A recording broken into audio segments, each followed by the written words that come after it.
Bread মাওয়া মালপোয়া, বাইরে হালকা crispy, ভিতরে সফট আর রিচ। খোয়া ক্ষীরের টেস্টে পুরো রয়্যাল ফিল।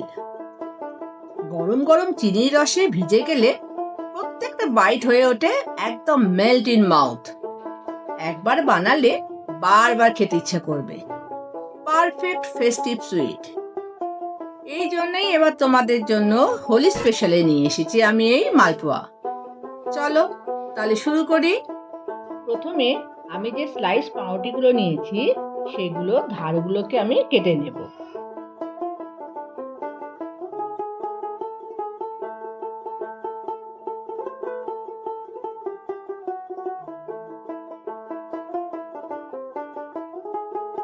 এরপর স্লাইসগুলোকে আমি চৌকো চৌকো করে কেটে একটা বাটিতে রাখলাম।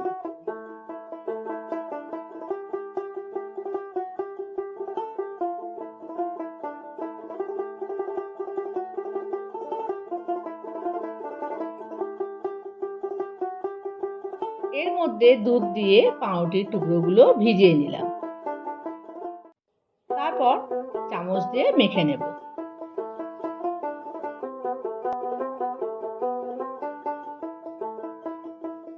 এরপর খোয়া ক্ষীরগুলোকে গ্রেট করে নিলাম।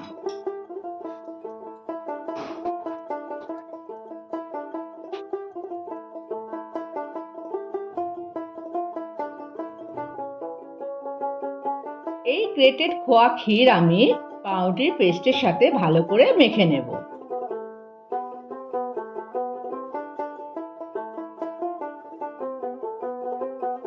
তারপর এর মধ্যে ক্রাস্ট করা গোলমরিচ দিয়ে দিলাম। মৌরি দিয়ে ভালো করে মিশিয়ে নিলাম।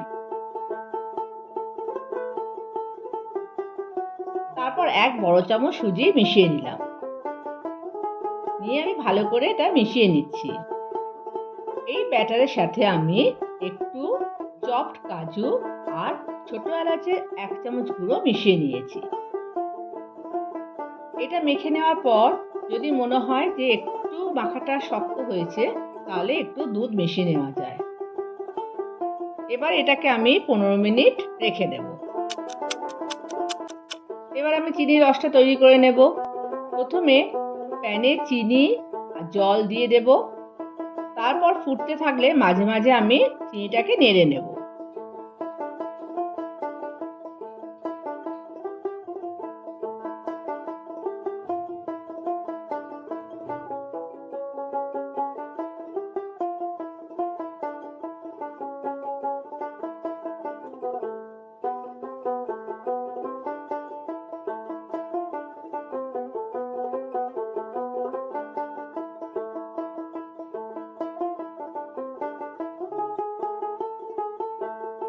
চিনি গলে যাওয়ার পর আমি একটু লেবুর রস দিয়ে দিচ্ছি, কারণ লেবুর রস দেওয়ার পর যদি চিনির রসে কোনো নোংরা থাকে তাহলে সেটা রসের উপরে ভেসে ওঠে।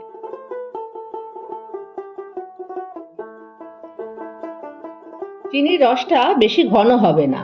এই মালপোয়ার জন্য চিনির রসটা বেশি ঘন করতে হয় না। এবার আমি মালপোয়াগুলো ভেজে নেব। একটা প্যানে আমি তেল গরম করে নিচ্ছি। তেল গরম হয়ে গেলে আঁচটাকে আমি মিডিয়াম করে দেব। মিডিয়াম আঁচে আমাকে এই মালপোয়াগুলো ভাজতে হবে। এবার আমি একটা বড় চামচ করে 1 চামচ ব্যাটার তেলের মধ্যে দিয়ে দিলাম। তারপর একটু ওয়েট করতে হবে। নিচের দিকটা একটু ব্রাউন হওয়ার পর উল্টোতে হবে, নয়তো ভেঙে যাবে।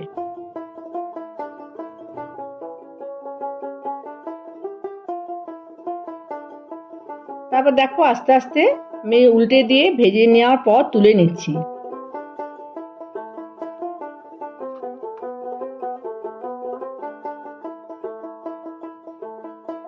ব্রাউন হওয়ার পর আমি মালপোয়াগুলো একটা প্লেটে তুলে নিচ্ছি।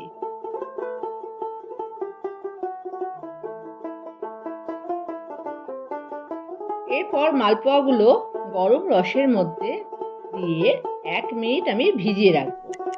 তারপর তুলে নেব।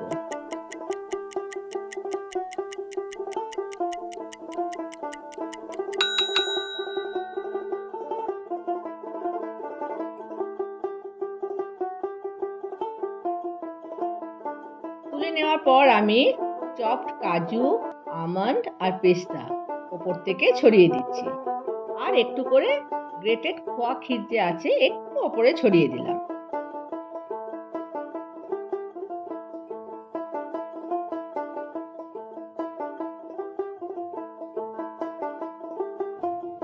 এই মালপোয়াটা ক্ষীর দিয়েও খেতে ভীষণ ভালো লাগে।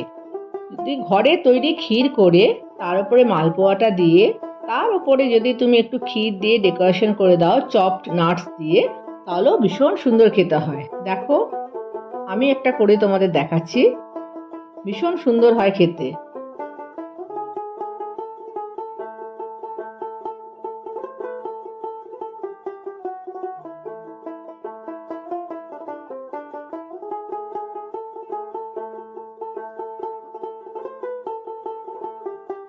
এই মালপোয়াটা এত সুন্দর খেতে, ক্ষীর দিয়ে খেলেও ভালো লাগবে, শুধু যদি রসের মধ্যে চুবিয়ে নাটস দিয়ে খাও সেটাও ভালো লাগবে। দেখো কত সহজেই, কত কম সময়ে তৈরি হয়ে গেল এই ব্রেড মাওয়া মালপোয়া। তোমরাও আমার মতো এইভাবে ট্রাই করো এই হোলিতে। আর আমার এই চ্যানেলটাকে লাইক, শেয়ার আর সাবস্ক্রাইব করে দিও।